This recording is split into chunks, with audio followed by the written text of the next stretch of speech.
What if quantum computers were available to everyone? Picture this. You wake up, grab your coffee, and instead of opening your laptop, you casually boot up your personal quantum computer.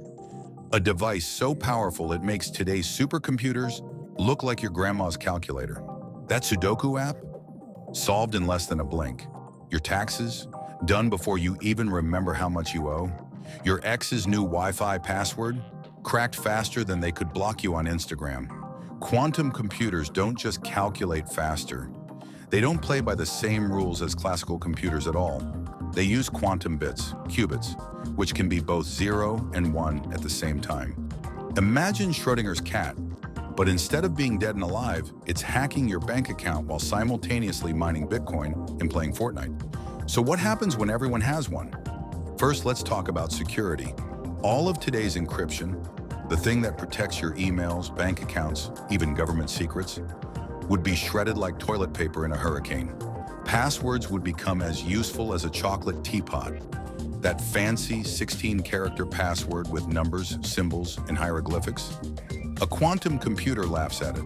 In fact, if you're watching this in the future where quantum computers are mainstream, someone has already stolen your Netflix password. Probably twice. Second, money. Cryptocurrencies? Gone. Bitcoin would collapse faster than a house of cards in a wind tunnel. Why? Because the cryptography behind it relies on problems that take classical computers millions of years to solve. But a quantum computer can solve them while you're still deciding which pizza topping to order. But don't worry, new quantum-proof cryptocurrencies would pop up immediately. Of course, by the time they're stable, someone else's quantum computer will have already broken them.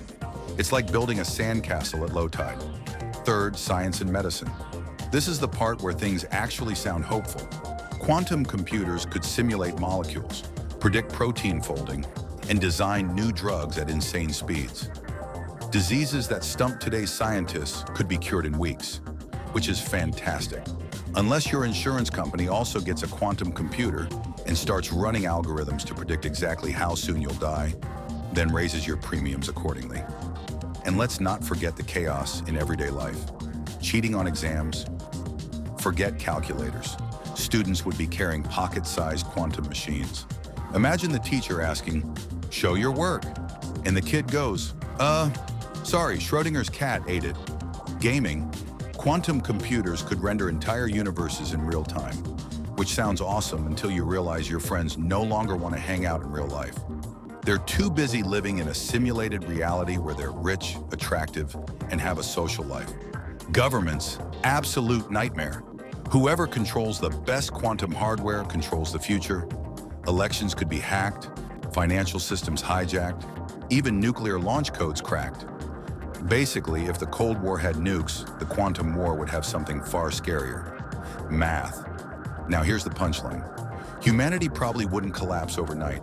We'd adapt as we always do. We'd create new cryptography, new systems, new ways to regulate this chaos.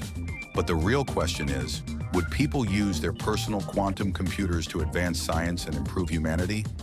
Or just to cheat at online poker and stalk their ex? If history has taught us anything, it's that when you give people godlike power, they use it for memes. So if quantum computers ever land in your pocket, don't expect utopia. Expect a world where your neighbor is mining quantum Dogecoin, your grandma is running quantum TikTok, and someone out there has already quantum hacked this video before you even finished watching it. The future won't be boring, it might be terrifying, but at least it'll be fast. And since you clearly survived this quantum rant, prove you're smarter than Schrodinger's cat. Hit that like button, subscribe to the channel, and drop a comment below. Who knows? Maybe your future quantum computer will thank you for it.